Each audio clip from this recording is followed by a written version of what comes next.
It's such a great day. I'm so excited. This is actually the first episode of House of Utterance interview series.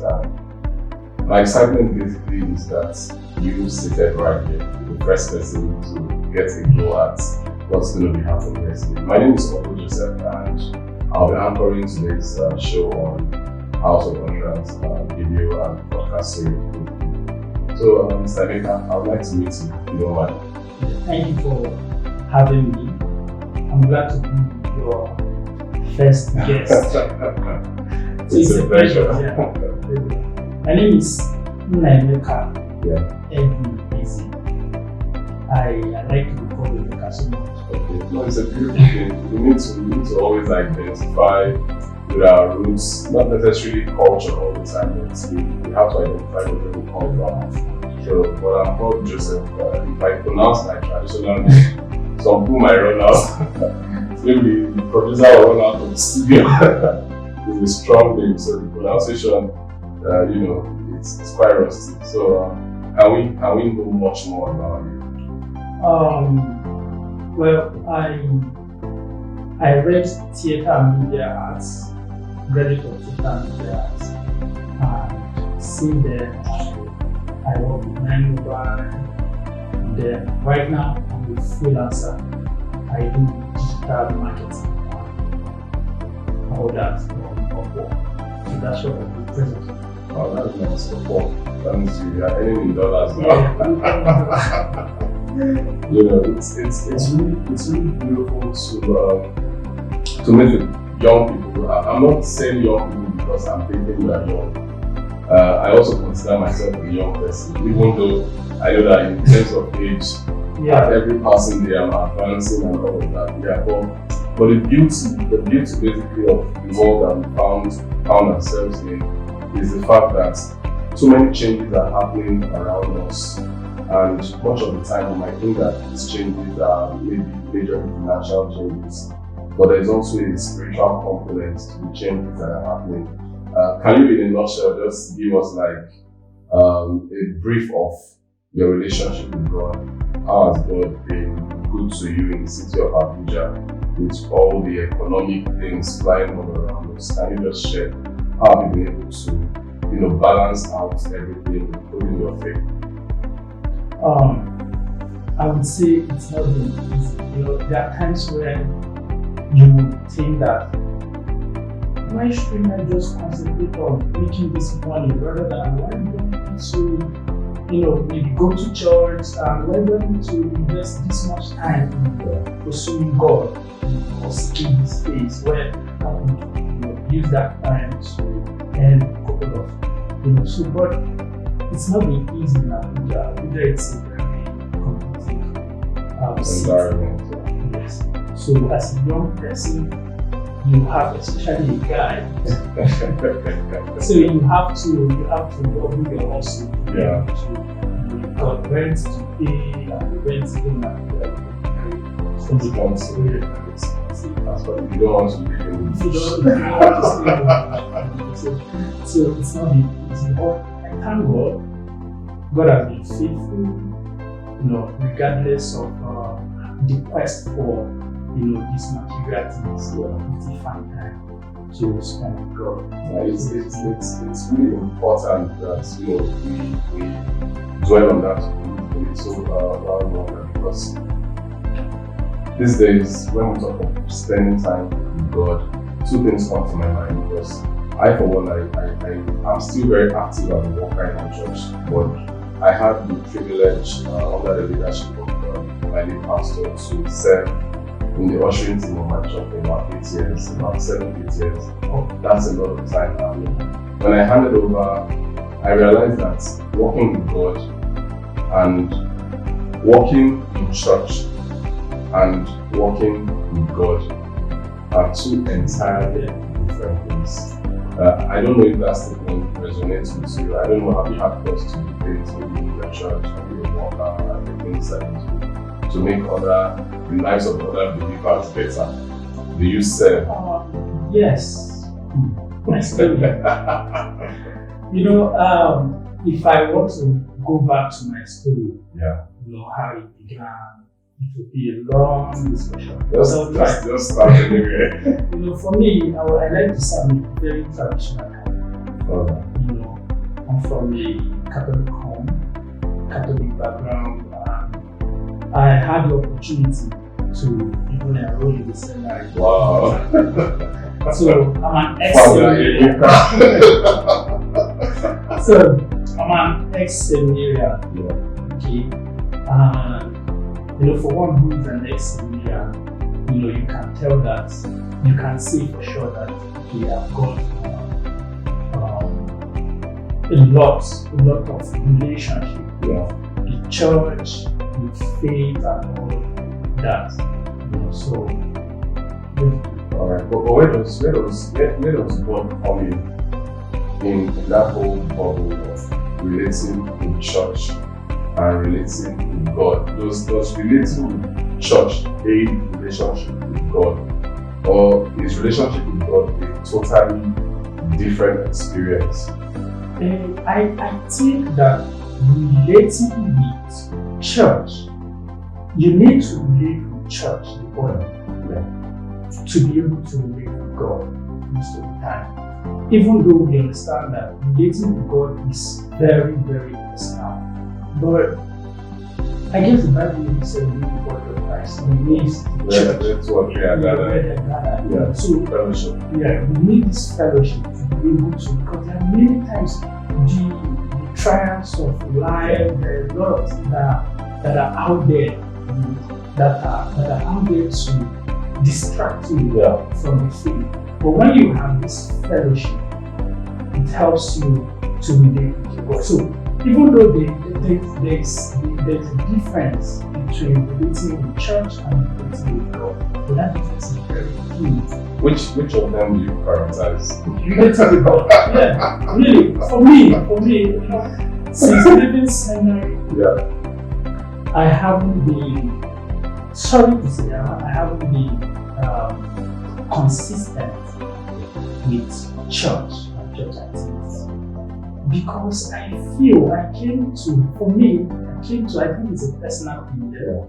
So I came to feel that relating with God is personal, so personal that most of the time you don't need to congregate all the time. That's how I see it. So I feel it is more of a walk, because I see Christianity as we trying to know God, we seeking God. It's about its religion. So they say it's not a religion, but religion is what you do consistently. So Christianity is me trying to see God, trying to know God, to fellowship with God. Okay, so since it's a religion, I think this thing we can do it ourselves. We can seek the face of God.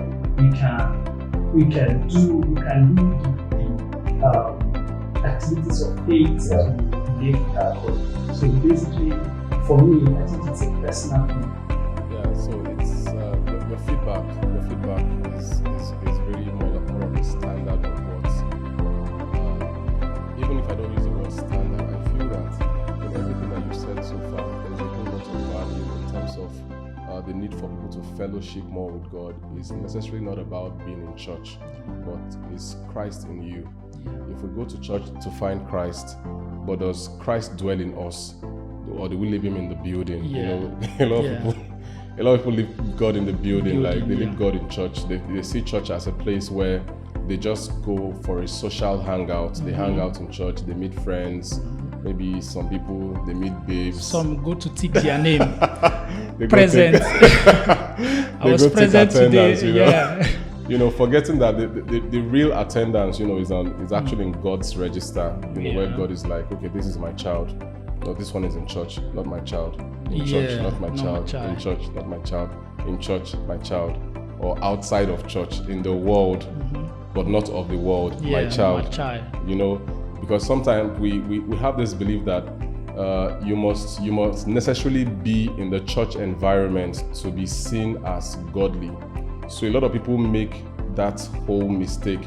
That's why people might feel that oh, this sister goes to church, that means she's born again, she loves I God. can trust her. I can trust her. Yeah. Then you get married, or maybe you engage in maybe a financial transaction with a brother or a sister, only for you to realize that, the garment of church has now become a facade. Like it's more of the more you look, the less you see. Or even the more you see, the less you understand.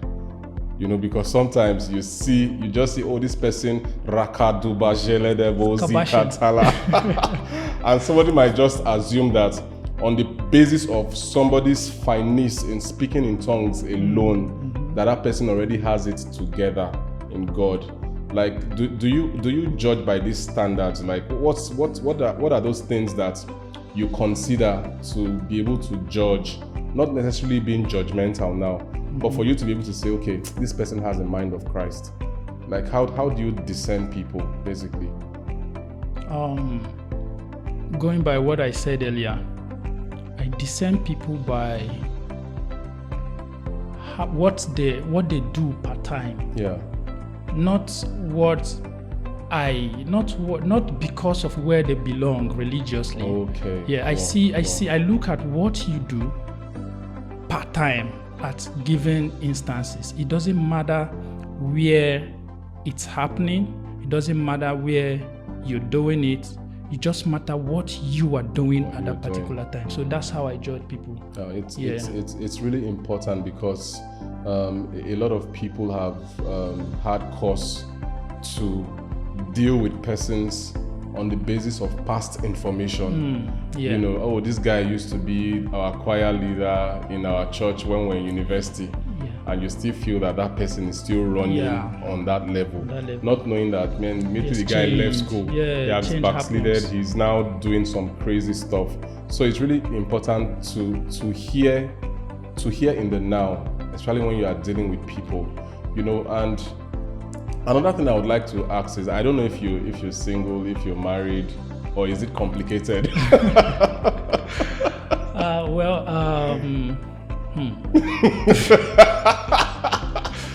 I know somebody must listen to this one. There is somebody that will watch this video and say, okay, I'm waiting for your answer. Answer this question. Okay, yeah. I am single. All right. Very single. And I don't know why I'm still single though, but I am. But why do you think you are single? Like, is it that there's limited supply around you, or you are not identifying the graces that God has put around you? Or are there other things that are taking your mind totally off that aspect of life? Or you are not just ready? Okay, not just ready is first. But I think there are a lot of things that has to spur your readiness. Okay, so talking about limitness, I don't think they are limited. There are ladies everywhere, yeah. And I think there are plenty of them around me as well. So, at least you need to acknowledge those ones. So those ones so that you know that they are around. But I think when you have to deal with plentiful, that's when you have the worst challenge. Wow. Yes. That's if the supply is too much. If the supply is much. Really, I'm telling you, when there are plenty of them, it's a problem actually. That's when you are in a state of dilemma. You don't know who to choose and who not to choose. Because you might also begin to expect all of the things that you are seeing to be in one person. But I feel that one of the things you can do, you can come up with your own elimination strategy. If for example you have a very clear idea as to what your next 10-15 years is going to be like, for example, you can say, okay, does this person fit into that role? Does this person fit into what God wants to take me through on this journey? Can I coexist with this person? Does this person have the demeanor, what it takes to be able to go on a journey? Does this person have a flexing mindset? Does this person have a long-term mindset? Is this person more of somebody that if you put money in her hands, the money disappears almost immediately? Does this other person have, the gift of multiplication, because there are some ladies that you come in contact with. If your account balance was ₦1 million, in a day they know where to take you to. That money, it will be entirely spent out. And there are other ladies that you meet and they are like, oh, what are you investing? Do you have this? Do you have your life sorted out? Do you want to do your masters? They are asking you life questions. So you can easily use the mindset of the ladies around you to be able to shed all that weight and sieve them. Then, if depending on the amount of supply, you can say, okay, this is the A team, the B team. The B team. Talking about that, you know, the elimination strategy. Yeah. I have, you know, okay, I left my ex. Yeah. You know, I left her because I felt that because I was the first to meet her. Okay. Go see how it is out there. I don't know if I'm right, but this is me. Do you understand? More like you were such a cool guy and she didn't value that. Do you understand? Yeah. So let her go and check. But it wasn't. Let her go and see what's going on the street. On the street. But it wasn't an outright disvalue to my person. Okay. But I just felt this need to allow her experience something it. else. Do you understand? I felt she was too good. Yes, that was another reason. She was too good, and she was too good as a person. As a person for me. But how? Well, how is that an issue? I don't know, but I felt she needed to, you know, maybe because I felt. Because why I'm not even happy with you is that there is so much damage going on out there. Because the worst thing that can happen to her now is to fall into the hands of a devourer. Somebody that sees that gift in her and wants to use that gift to his own advantage, or might now leave her worse than she could ever have been. Yeah, because that's a possibility as well. That's true. I know all that. And I was scared while doing it as well. Wow. I don't know how you met somebody so nice. So yes, you let the person go. No, because I wanted to be sure. Because like I said earlier, I was the first to meet her. Yeah. So I wanted to be sure if she was conscious of what she was doing. Because sometimes I feel people are beclouded by this infatuation. Okay. So I wanted to be sure. Does this girl? Are you sure this is you? Okay. So I needed her to, you know, amongst other reasons, I wanted her to go and see how it is out there. So, but she went. It was more like a year plus. Yeah. And I took that time as well because also, aside the fact that I wanted her to go out there, I needed to also, if she was the one for me. Okay. Is it because I am not meeting other girls, other ladies? That's why I am feeling like she's perfect. Okay, let me try here too. So in that space, I met with other persons. Yeah. And have you seen I ran back. No, I ran back. For real. You ran back to her. But is she still available for you? She is. Funny enough. But you are not dating? We are dating right now. Okay. And if all things being equal, I will settle for her. But the thing is, I am glad she also tried a couple of she tried her hands on other. So I am glad she met a couple of persons. She had the time to mingle. She had the time to grow up relating with, you know, more like let a bird fly, if it comes back to you, is yours. So that was it. Please don't make that. But it's not advisable. Don't try this at home. For real.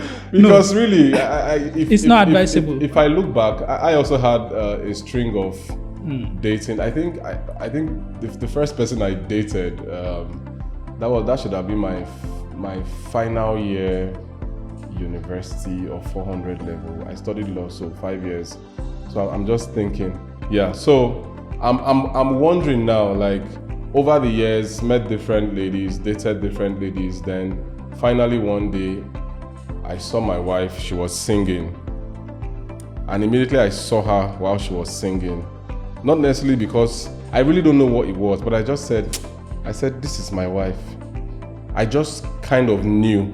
So I now began to look for ways to make that interaction, to really see, okay, this person, I just feel this is the person. And I began to talk, we got talking. Then one day she's like, okay, what's this whole talk about? I'm like, okay, I'm very interested in you. I would like us to go in a relationship. Now say, okay, she wants to pray. She needs to talk to God. That me too, I should go and pray. I now said, no, that my mother has been praying for many years. If it's the prayers that my mother has prayed for me alone in this life, it's almost enough for me to say, I'm not going to pray again. My mother's prayer is enough to carry me for decades. You know, and I said, I've prayed though. My mother too has been praying. My family members have been praying for me. Let this our son not come and disgrace us. You understand? And I now said, well, since prayer is very important, you pray. You go and pray. When you are done praying, let me know what God is saying.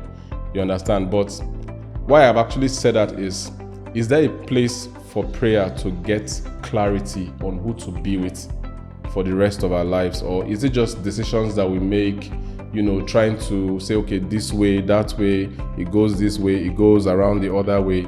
You know, is that how those decisions about who to spend the rest of our lives with are actually formed? Or can we say that in a place of prayer, you know, while I was on the mountain 7 days, 14 days, 21 days, speaking in tongues and hanging on to, you know, the fellowship with God, and all of a sudden the Lord said, you know, does it happen that way these days? Or are a lot of persons just winging it? Because I even feel that many people are necessarily not really praying. People actually just date, hoping that, okay, this might be the one. Like, do you think there's a place for prayer in dating? Yes. Why? I think there's a place for prayer. Okay, but the Bible said prayer with work, So you have to pray while working.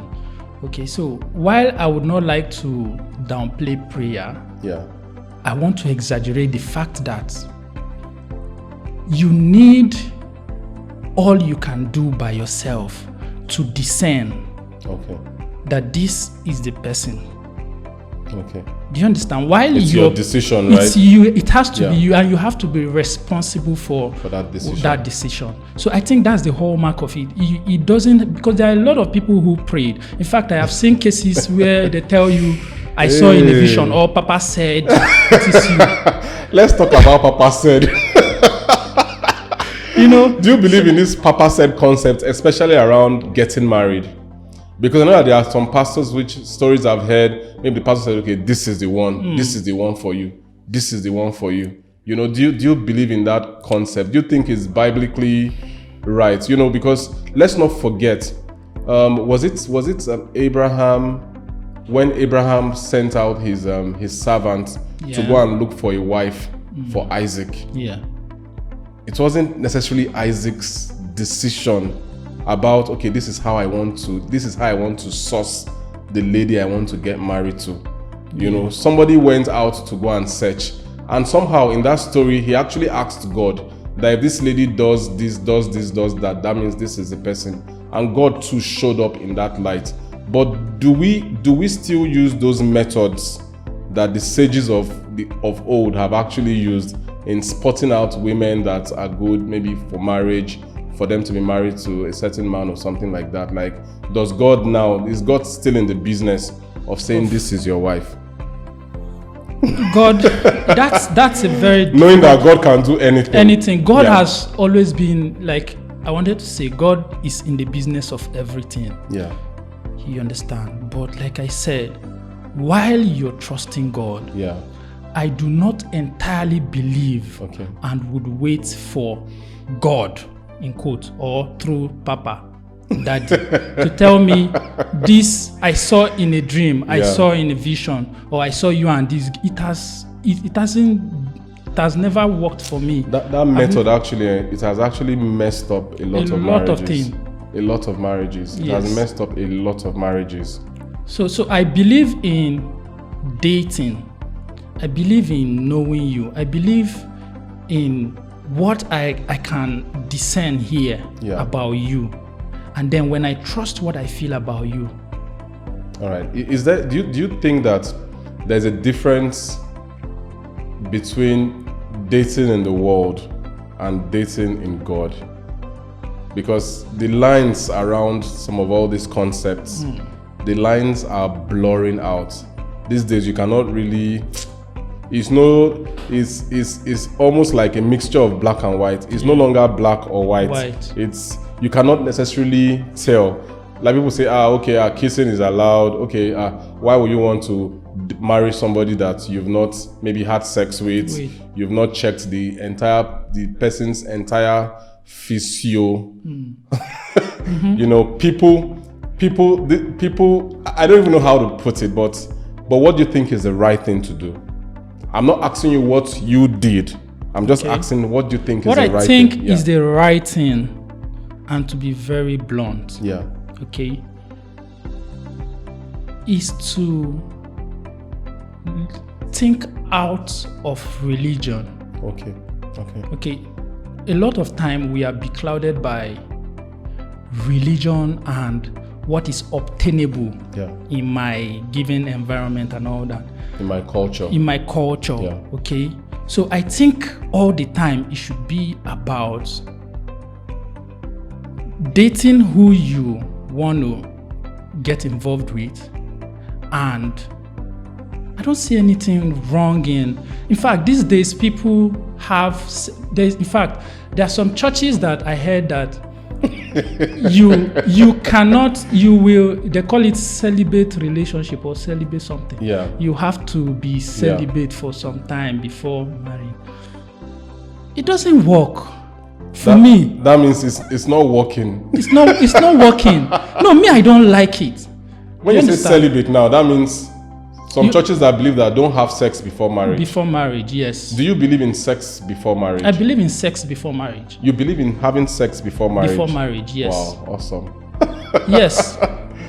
What if it were possible?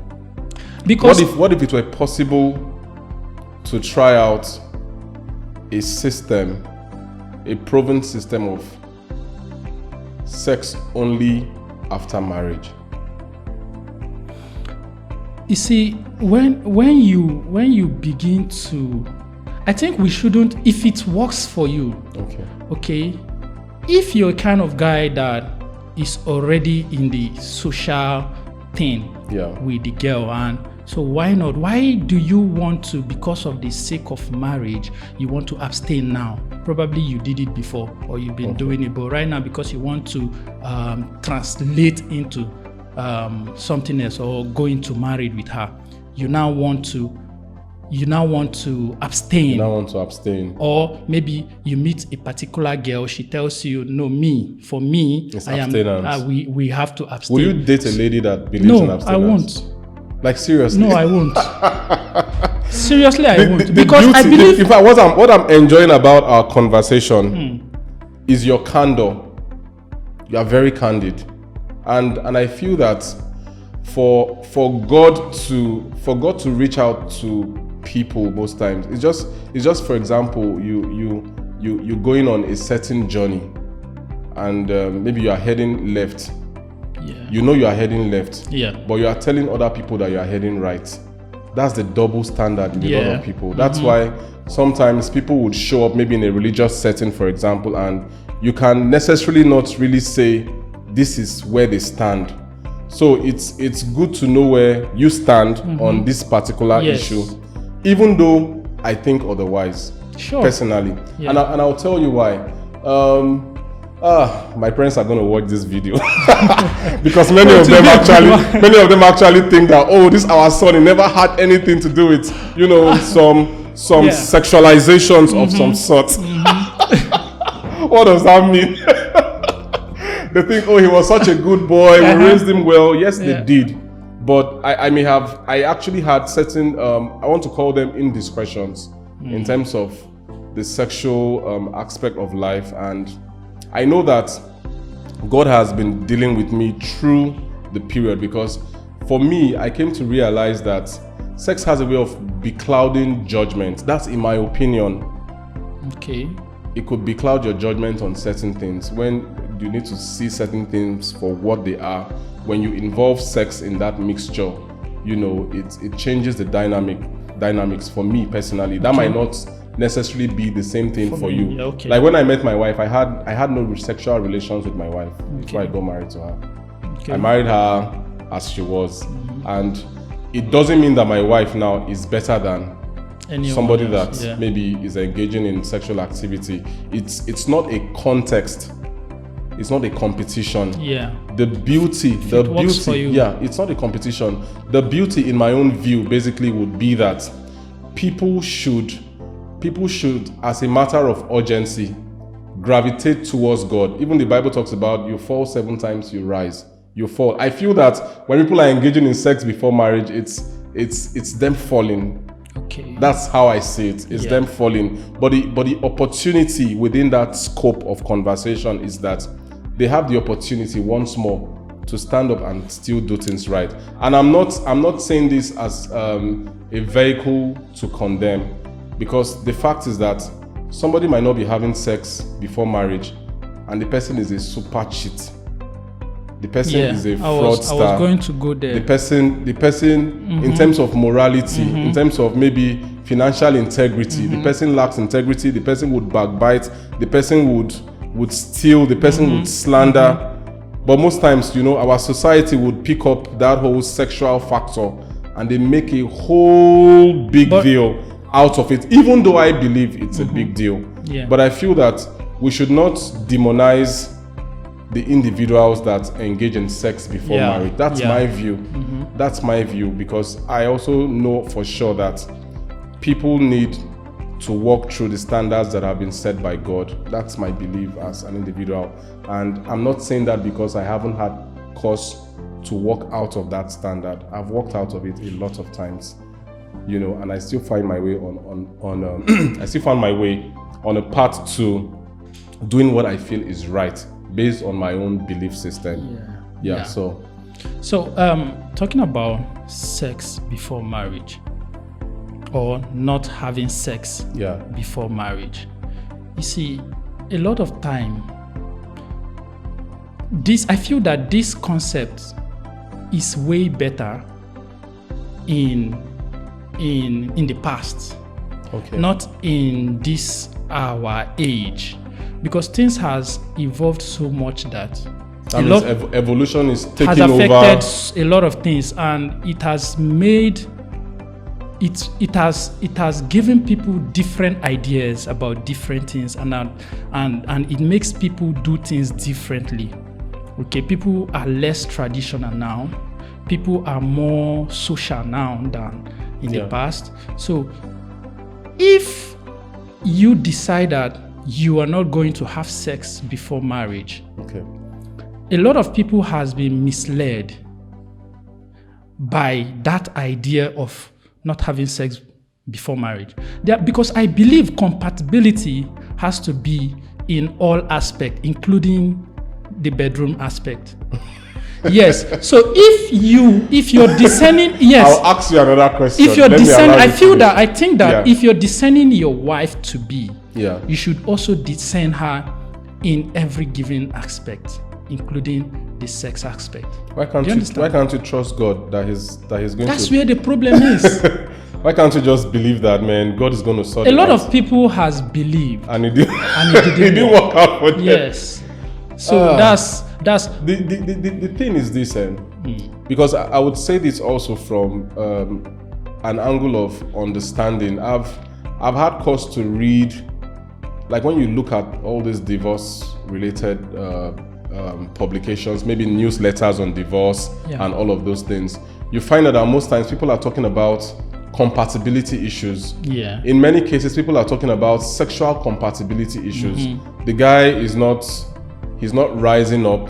The lady is lazy about it, or she has no interest in it, or maybe in terms of the people trying to relate sexually, they are not finding that sexual place of equilibrium where every party is, feeling the entire sexuality of that relationship. So that has been something that a lot of persons who are divorcing, they always cite that particular issue. We are not sexually compatible, and it's a real issue.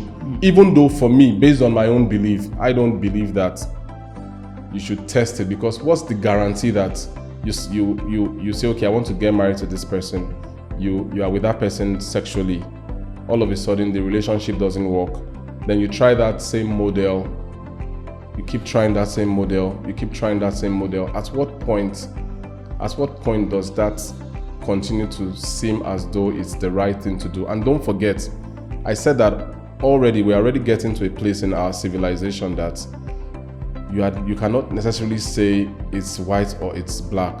The lines are fading out. The lines are fading out. I will stand by my belief, and I cannot force what I believe on you. I think we've dealt with this issue to quite an extent, and I would say beyond sex, what else is key for you beyond sex?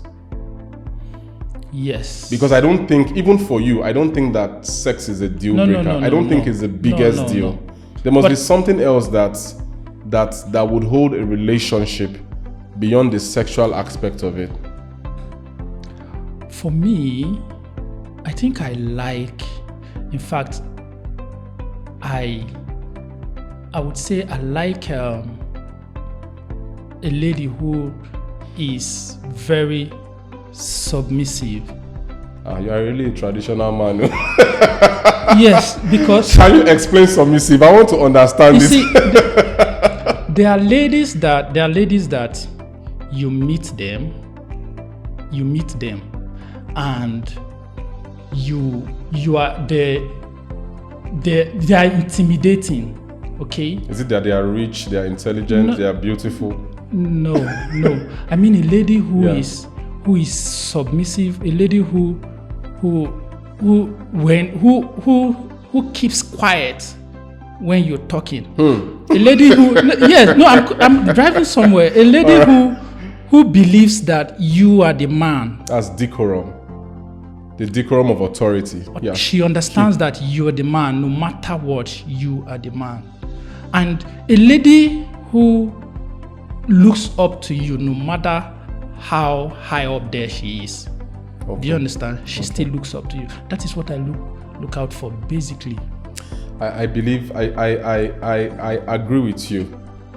And why I say that is because you necessarily cannot have two pilots. Yeah. There's co-pilot, there's the lead pilot, and there's the co-pilot. Yeah. It doesn't mean that the co-pilot does not have certain skills in relation to having to pilot that plane to land. But for the sake of order, there has to be alignment. I, for one, will not date a lady that before I say one, she has counted 1,000. I can't live with that. That will kill me faster than anything, because I'm not even the very lousy and domineering type of person. But I believe that we should be able to come to a place where we can make decisions. And one beautiful thing that my wife actually does, in fact, a lot of key decisions that my wife has had to make, she would ask me, she would say, if you don't want this thing, it's not going to happen. Yeah. Even things around having to, in the workplace, if you don't want me to pick up this job, if you don't want me to travel here, if you don't want me to do this, just tell me, and that's what I'm going to do. And it's beautiful for the alignment of our family. Yeah. Because if I was married to somebody who is always on there can be no direction. Yeah. And there are also some things that she will tell me that I will be like, babe, if you don't want this thing, I won't do it. Even though sometimes I'm more stubborn to keep to my own belief and way that I feel that things should go. But I feel that there's a place for balance. Yeah. So beyond sex, beyond all of, because you cannot carry the feeling of sex everywhere you are going. No. At a point it will die. Yeah, there's I've not seen somebody that is so good in the entire sexology that everywhere he's going, he's in the feeling of, it doesn't happen that way. There are times you get to get serious. Yeah, that means other things as well are more important than sex. Even as a married person, a whole lot of things are, sex is that glue that you use to come together and to be in unity and in unison with your partner. Yeah. But a lot of other factors. Sex cannot pay your bills now, for example. Sex is not going to give you a job, except the person wants to be a prostitute. And even at that, prostitution, I've not seen any billionaire on the Forbes list that said, I'm in the business of, I'm in the sex business. You know, so many persons have said sex is underrated and all of those issues, but by and large, what would you advise young persons to look out for, especially in terms of dating? Let's leave the sex issue aside because I have a lot of disagreement with you on that. Let's focus on what we agree on. Okay. What's going to be your advice? Like, what do you feel people should look out for when they want to date? Yeah, I think people should look out for first compatibility. You know, you have to look at who complements you. You don't awesome. have to be the same. I am hot-tempered, she's hot-tempered, so it won't go. Problem. Okay, so you are. Yeah. I am hot-tempered. I need someone who is, you know, cold-hearted and all that, and cold-headed. Yeah, so you have to look out for first compatibility, somebody who complements you, who is a strength where you're weak. Yeah. You know, so that's basically what you should look out for. And also, you shouldn't look at beauty most of the time. Yeah, I understand that this is also another very dicey issue. Because I believe that if you're getting married, you should go for physical, you know, what you're physically attracted to. It's important. First of all, it's very important. Okay, it's very, very important. Extremely but important. while at that, try not to, you know, overemphasize it on it. Yeah, so that you don't make the mistake. So we're almost coming to a close on this conversation, and I must really thank you for being honest. Yeah. Being honest. It's being honest and taking ownership of your own thought process. Because somebody else might have a certain view, and the person is like, no. I have to. Even though I know that in the daytime I appear like this, in the night I appear a certain way, but people like to hide certain things about them. They don't want to really come out to be open about things, because if for example, okay, like I had a conversation with some ladies, and almost all of them single. So I'm a bit worried. Like, you see ladies who are professional, ladies who work in church, who work for God. I don't know if they are working with God, because they are two different things. You can be a worker working for God, but you're not working with God. And so what can ladies do differently to be attractive? What can they do differently? What do you think that ladies are not getting right as far as this whole woke generation thing is really concerned? Okay, yeah, you said it. A lot of ladies are too woke. Yeah. So I feel that they should try to lower their guards a little bit. There are a lot of them that they give themselves, they expect too much from the man.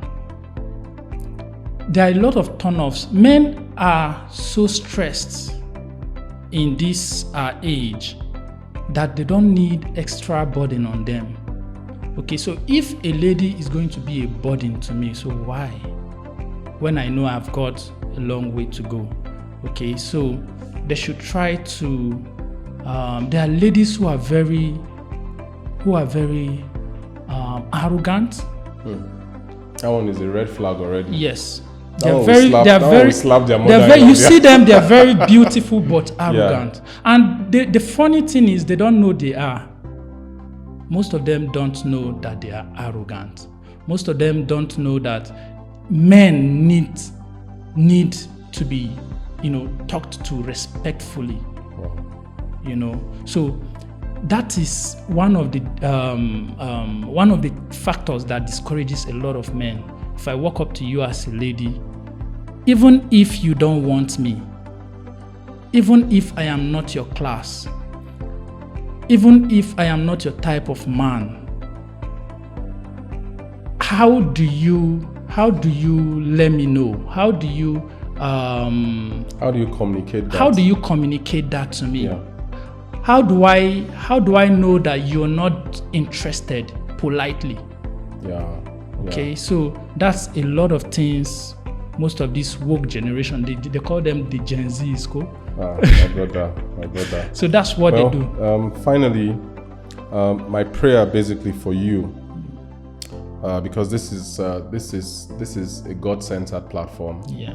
My prayer for you is that you wouldn't make a mistake in marriage, and that you would prioritize the things that God will be using to take you to that place that He has destined for you. And I would also pray that the lady that is meant for you, if this one is the one, it will stay. Yes. If it's not the one, let God arrange it for another person, so that you can come into that place where you're actually with the person that God has designed for you. Because when we look at the story of Adam and Eve, Eve was God's design. Yeah. God took His time to design Eve for Adam, even though at the end of the day it was still the same Eve that helped Adam to go astray. Even when Adam was saying, "Oh Lord, is the woman that you gave me?" No, but he dropped that place that God had placed him as a leader, and he left that role for Eve. That's why we found ourselves here, because somebody failed to take leadership. Yeah. So if as a man, leadership is something in a marriage, a man should be directing, or a man should be overseeing, or a man should be managing, or a man should be heading, whichever word that you intend to use. I believe that for any man that would go far, he needs to be with that person who by design is meant for him. So my final word is, may God give you that woman, even though there's still someone in your life right now. May you have that woman who by design will take you to that very perfect place that God has earmarked for you as a person. And I'm also believing that God will reveal a deeper meaning of Himself to you in a way that you would not have to explain it by how you understand it, but that you would feel it by revelation. He would communicate with you in His own special way and bring you to that place where you would stand tall and say, yes, I stand for God in my values, in my thought processes, and in every area of my life. Thank you so very much for being on today's session. Thank you for having me. It's really been nice, and I'm looking forward to us having maybe another conversation some other time. Yeah, sure. Yeah. I will come. All right, sir. Thanks a lot. God bless you. My pleasure. God bless All right. you, sir.